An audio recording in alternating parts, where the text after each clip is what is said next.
Pessoal, a gente está aqui perto das 9 da noite na Lava Jato, estamos aqui eu, o Júlio, mas eu quero conversar hoje com vocês e com o Robertson sobre um julgamento que vai definir o futuro e o passado da Lava Jato no próximo dia 13 de março. Agora, aqui estamos com o Robertson. Robertson, me ajuda a levar essa cadeira um pouquinho para lá?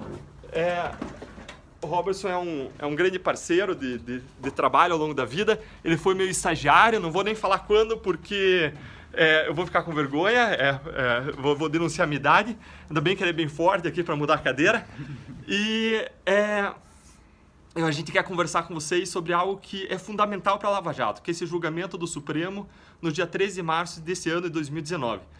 O Supremo vai dizer se quando acontecem crimes de corrupção e caixa 2 eleitoral, se tudo deve tramitar em conjunto na Justiça Eleitoral ou se esses crimes podem ser separados e ser julgados, o crime de caixa 2 eleitoral pela Justiça Eleitoral e o crime de corrupção pela Justiça Comum, como a Justiça Federal, como a vara que era do juiz Sérgio Moro, como aconteceu na Lava Jato. Na Lava Jato tramitou separado.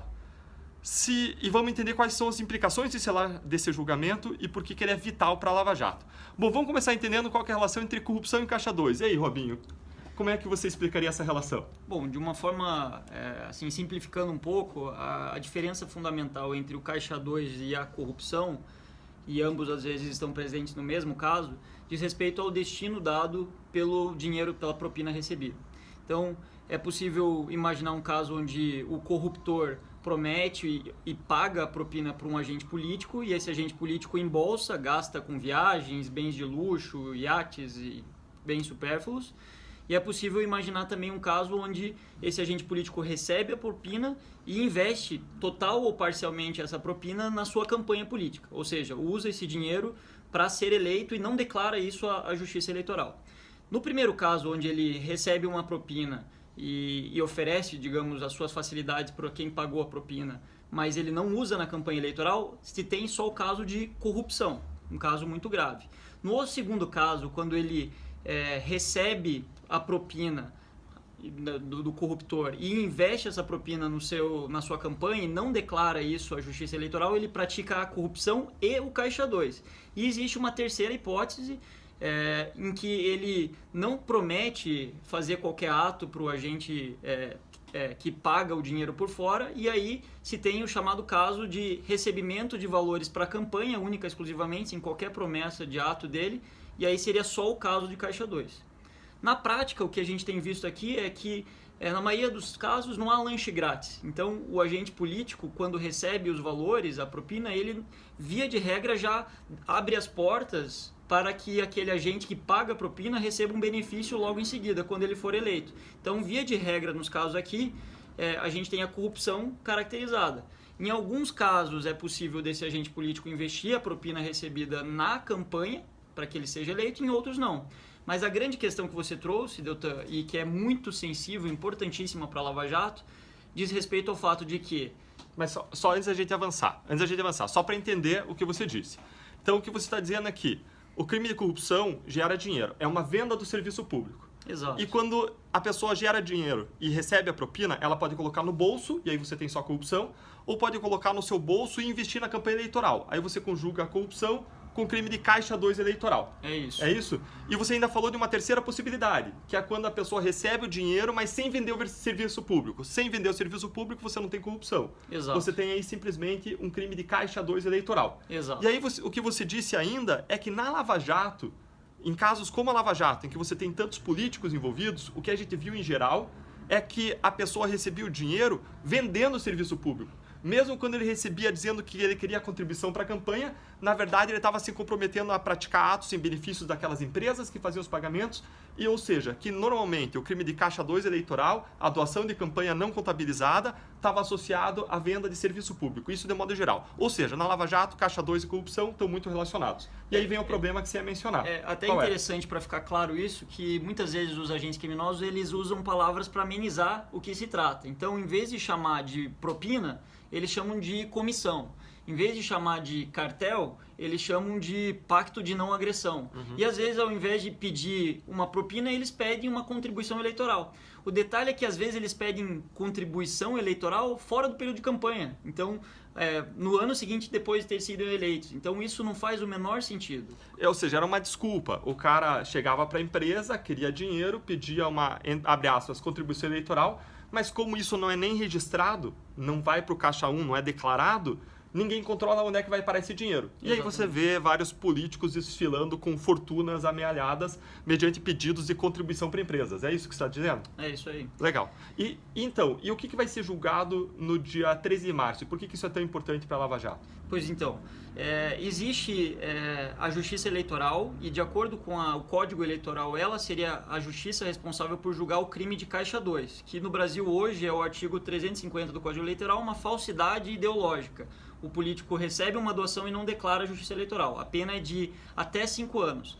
E existe... Ou seja, uma pena de 0 a 5 anos. Uma pena baixa quando você considera que no Brasil a pena é fixada de modo próximo ao mínimo legal, que é 0 nesse caso. Exatamente. Ou, na verdade, acho que tem um artigo do Código Eleitoral que coloca um mínimo de 1 ano, alguma coisa assim, mas é uma pena baixa, né? Via de regra, quando resulta numa sentença condenatória, é substituída por restritivas de direito.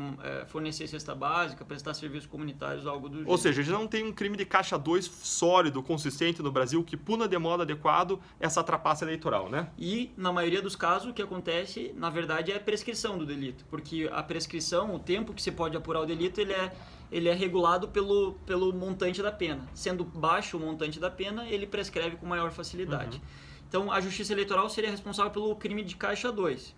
Já a Justiça Federal, no caso aqui da Lava Jato que estamos falando, ela seria responsável por investigar todos os demais delitos mais importantes que estão no entorno disso. Ou melhor, a corrupção, a lavagem de dinheiro, a organização criminosa, se houve também prática, às vezes, de fraude licitatória, todos esses outros crimes, que são, na verdade, os crimes mais importantes, são da atribuição da competência da Justiça Federal. Quando a gente fala de Justiça Federal, a gente está falando de atribuição, por exemplo, do juiz Sérgio Moro, que era o juiz da 13ª Vara Federal de Curitiba, onde tramitou a Lava Jato.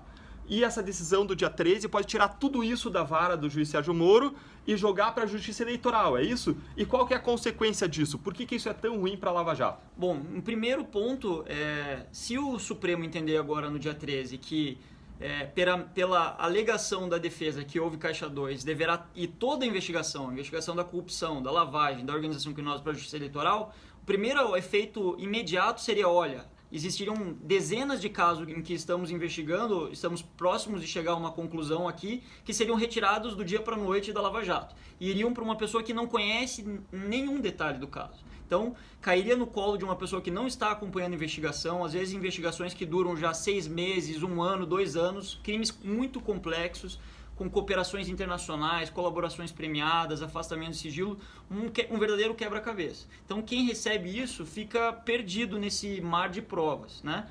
E a segunda consequência, e também é uma consequência que a gente não deve descartar, é que a Justiça Eleitoral ela é uma excelente justiça para tutelar a legitimidade, o pleito eleitoral. Ela faz isso muito bem, ela foi estruturada por isso, inclusive é estruturada de modo que seus juízes, por exemplo, nos tribunais regionais eleitorais, têm um mandato, né, de 2 anos, renováveis por no máximo mais outros 2 anos. Então, é uma justiça que segue o fluxo das eleições. Seus prazos são curtos, de recursos de 48 horas, às vezes até menos, e ela é feita para dar uma resposta rápida em tempo das eleições. E não tem a estrutura que a Justiça Federal tem, né? que possibilita investigações mais complexas, que possui juízes de carreira, né? Com garantias de inamovibilidade, de vitalicidade, com garantias que são fundamentais para investigar delitos complexos como esse. E a Lava Jato, ela tomou até agora já 5 anos. Se a Lava Jato for para uma justiça eleitoral, em que tem uma rotatividade de juízes e promotores que mudam a cada 2 anos aproximadamente, você não tem nem tempo de se inteirar com essa investigação. O Robertson chegou aqui quando a Lava Jato já tinha começado há algum tempo, já tinha uns 6 meses de vida, né? Acho que 4 meses. 4 meses de vida. E quanto tempo você demorou para se inteirar sobre o caso? Olha, naquele momento que a gente estava na 5ª ou 6ª fase, havia bem menos informações. Hoje a gente está já com 60 fases, né? eu demorei meses, dias e noites lendo as peças, buscando me inteirar, né?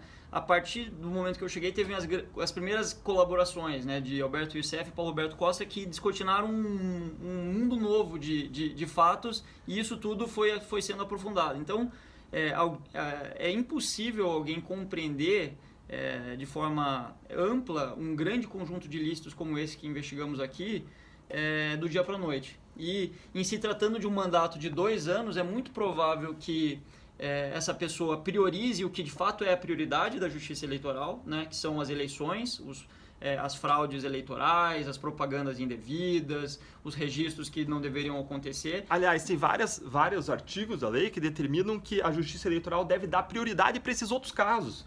Ou seja, os casos de corrupção e de lavagem de dinheiro que são tão importantes para a sociedade iam ficar num segundo plano, não é verdade? Exato. Vamos pensar aqui concretamente para ilustrar isso. Digamos que seja essa a decisão do Supremo. Olha, todas as investigações de corrupção e lavagem da Lava Jato, em que haja também a alegação do réu de que houve um Caixa 2, vão para a Justiça Eleitoral. Digamos que essa decisão seja tomada agora no dia 13 de março, demore um tempo para esses casos irem para a Justiça Eleitoral e a Justiça Eleitoral começa a receber isso outubro, segundo semestre desse ano. Recebeu esses casos, começou a investigar, vai demorar meses só para simplesmente ler tudo que existe na investigação para começar a conectar os pontos. Nisso já se passou 1 ano, 2 anos, no ano de 2020 já é um ano onde vai novamente existir campanhas, novamente existirá pleitos, no caso eleições municipais, e esse será o foco da justiça. Aí para tudo, a investigação é interrompida. Aí só vai se retomar isso no ano de 2021. Aí muitos dos ilícitos cujas provas poderiam ser coletadas, os investigados já souberam que estavam sendo investigados, destruíram suas evidências, fugiram para o exterior. Ou seja, você perde oportunidade de produzir prova. E ainda corre o risco da prescrição pela demora, não é verdade? É exatamente isso. E para entender um pouco melhor, então a gente tem o problema de mandar para a Justiça Eleitoral porque a Justiça não é aparatada, não tem um perfil institucional para investigar, para processar e para punir crimes complexos como de lavagem de dinheiro e de corrupção. Aliás, esses crimes são tão complexos que a própria Justiça Federal, como na Justiça Federal onde trabalhava o ministro e ex-juiz federal Sérgio Moro, foram criadas varas especializadas só para isso, varas que só trabalham com isso, porque mesmo quando você toma pessoas que trabalham permanentemente com análise e investigação de crimes, esse trabalho de investigar corrupção, lavagem de dinheiro tem que ser especializado.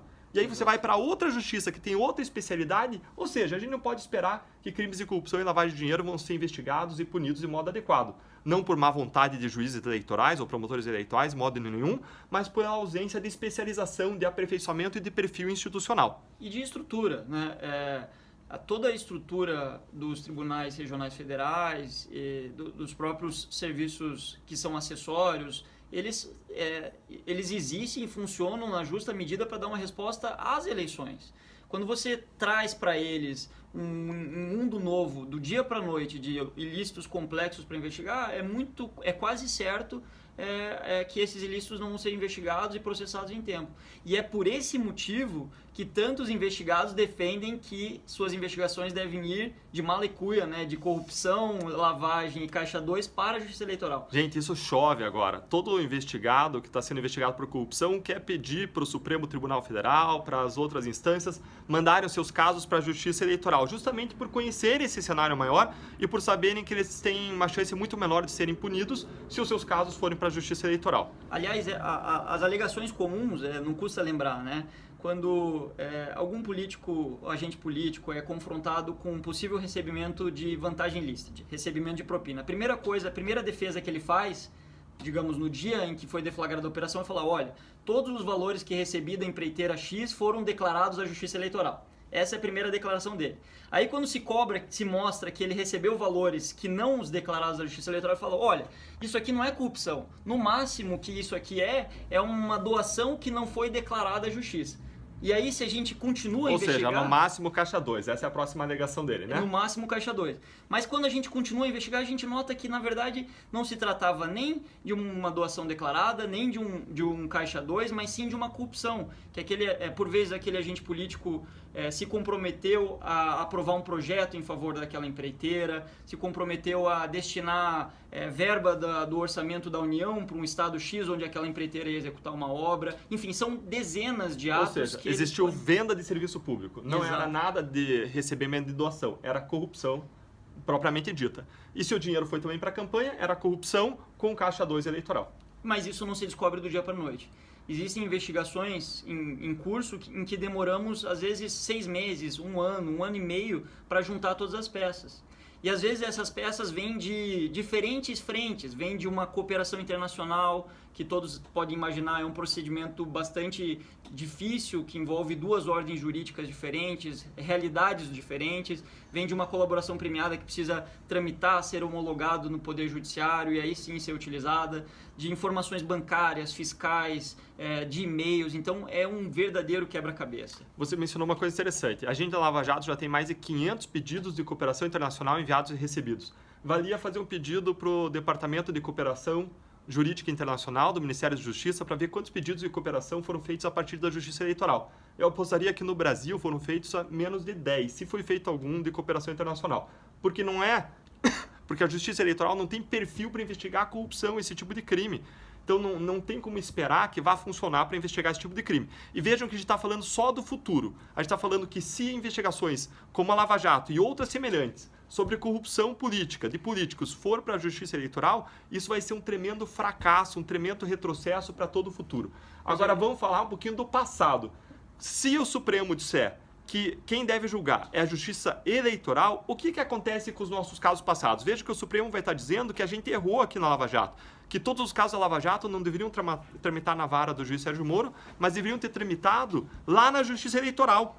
E se houve esse erro, qual que é a consequência desse erro para o passado da Lava Jato? O que acontece? Olha, com 99% de chance de acertarmos, eu ousaria dizer que choveriam do dia para a noite após essa decisão dezenas, se não centenas de habeas corpus alegando a nulidade de todas as investigações que foram feitas até hoje. Exatamente. E todo político ia querer mostrar que parte daquele dinheiro que ele recebeu, ainda que ele tenha embolsado a maior parte, ele ia querer demonstrar que parte foi investido na campanha. E se ele conseguir demonstrar, ele vai dizer que quem era competente para julgar esse caso, quem tinha atribuição, não era a justiça do juiz Sérgio Moro, não era essa vara do juiz Sérgio Moro, mas era a justiça eleitoral. E quando é a justiça errada que julga um caso, a consequência no nosso direito é aquilo que a gente chama de nulidade absoluta. Por que ela se chama de absoluta? Porque não tem como salvar. Todo o caso é derrubado. Tudo que passou para trás da Lava Jato correria um sério risco de ser anulado na justiça em diferentes habeas corpus, em recursos. Ou seja, essa decisão do dia 13 de março é uma decisão vital para a Lava Jato, de vida ou morte. E o que nos preocupa é que vários ministros já declararam sua posição, entendendo que é a Justiça Eleitoral que deve julgar o crime de corrupção quando ele está relacionado ao crime de caixa 2 eleitoral. Isso coloca a Lava Jato sob um risco iminente de vida ou morte no dia 13 de março desse ano. Aliás, dentre esses ministros que já se posicionaram nesse sentido, é importante lembrar que alguns deles, então, ministro Gilmar Mendes, ministro Lewandowski, o ministro Toffoli e o ministro Celso de Mello já se manifestaram no sentido de que deveria ir para a Justiça Eleitoral. Por sua vez, o ministro Fachin, ele foi voto vencido na segunda turma e falou que deveria permanecer a investigação da corrupção na Justiça Federal. E o ministro Alexandre de Moraes também adiantou um voto num habeas corpus e seguiu o entendimento do ministro Fachin. Então hoje tem mais gente querendo, até agora, segundo os votos que a gente conhece, mais gente querendo mandar tudo para a Justiça Eleitoral. Sim. O que significa a ruína das investigações futuras, né? E esse é o ponto também. Se a gente for colocar temporalmente os possíveis efeitos disso, eles são efeitos no passado, trazendo a possibilidade de alegar nulidade e com isso voltar a estaca zero no que diz respeito aos avanços da Lava Jato, inclusive em casos concretos. No presente, retiraria uma série de investigações que estão prestes a serem conectadas na sua inteireza, né, a podermos tomar providências. E o futuro, não poderíamos investigar uma série de outros fatos que hoje estão sob nossa atribuição. É assim, gente, a gente está negociando aqui, nesse ano de 2019, vários acordos de centenas de milhões de reais. Isso significa que a gente vai perder toda essa oportunidade de recuperar dinheiro para os cofres públicos, de punir pessoas responsáveis por crimes graves. Várias das pessoas que tinham foro privilegiado, vários políticos poderosos, perderam foro. Mandar todos esses casos para a Justiça Eleitoral, que não está preparada para esse papel, significa garantir a impunidade dessas pessoas poderosas, desses políticos que acabaram de perder foro. E tem mais um ponto que eu acho que é importante a gente colocar, o ponto de vista jurídico. A decisão é muito clara que deve tramitar a corrupção e a lavagem na Justiça Federal, por uma simples razão. Quem determina a competência da Justiça Federal é a Constituição da República. A nossa Constituição é que estabelece lá no seu artigo 109 que a Justiça Federal é competente para julgar a corrupção, a lavagem de dinheiro transnacional e outros delitos que ofendem interesses da União. Por sua vez, quem determina que o Caixa 2 deve ser julgado pela Justiça Eleitoral é o Código Eleitoral, uma norma de hierarquia inferior. Então, se a gente estivesse fazendo com que prevaleça o que o Código diz em detrimento do que a Constituição diz, a gente está falando que uma norma inferior vai prevalecer sobre a Constituição, que é a norma máxima do nosso país. É que nem dizer que o soldado vai mandar no general, é isso? Basicamente isso. É um contrassenso. Ou seja, juridicamente, a nossa Constituição determina que a competência para julgar o crime de corrupção é da Justiça Federal e não da Eleitoral, que é aquilo que a Lava Jato fez. Mas a gente corre um grande risco, essa nossa visão jurídica, essa é uma visão bastante fundamentada, e a gente corre o risco de que o entendimento seja contrário, não é verdade? Que a decisão seja contrária, o que coloca a Lava Jato, o passado da Lava Jato sob risco, o presente e o futuro. O futuro não só da Lava Jato, mas de todas as grandes investigações sobre corrupção. Robinho, obrigado por esse tempo precioso teu, por esse tempo em que a gente pode estar conversando sobre essa matéria tão importante para a nossa sociedade, hoje, que é a corrupção, as implicações que ela tem e o que está acontecendo no tocante a julgamentos relevantíssimos para a Lava Jato nesse momento. Obrigado por vocês estarem conosco, um grande abraço e que a gente possa continuar juntos, lutando por essa causa maior, que é a causa contra a corrupção, é o fim do desvio do dinheiro público no nosso país, que é um meio para um fim maior, que é conseguir uma sociedade mais justa, mais igualitária, com maior igualdade de oportunidades, uma sociedade em que as pessoas sofrem menos com a ausência do dinheiro público na área de educação, saúde, segurança pública e assim por diante. Um grande abraço a todos vocês.